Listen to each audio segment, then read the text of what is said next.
What struck you most about this meeting with Ramaphosa, which struck many, of course?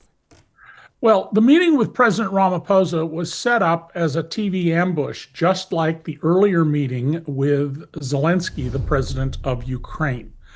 But President Ramaphosa came prepared and apparently briefed by his staff to expect something like this.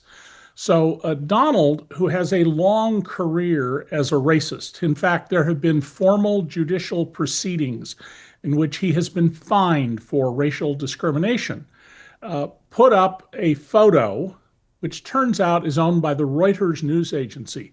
He said it was 1,000 graves of white farmers who'd been murdered in South Africa and nothing was done.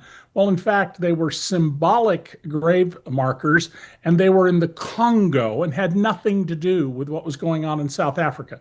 And there are other parts of the video that Trump put up and statements. Sir, before you move on with what you're saying, I just don't want to interrupt you, but I just want to ask you. The difference between Ramaphosa's visit and Zelensky, which I was going to ask you about, of course, is it that Ramaphosa was more ready, or is it because Ramaphosa is a self-restrained person with a very good history, of course, and a very strong country, not underestimating Zelensky, of course.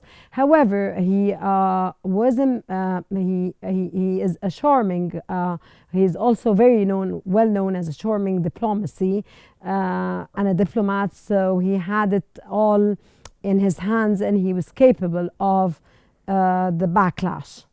Absolutely. Both of these men, Zelensky and Ramaphosa, are highly educated. Zelensky was a very successful stand-up comedian. You have to be very smart in that business. And Ramaphosa, who is deeply educated, had seen, obviously, the Ukrainian ambush by Trump earlier, and he came prepared.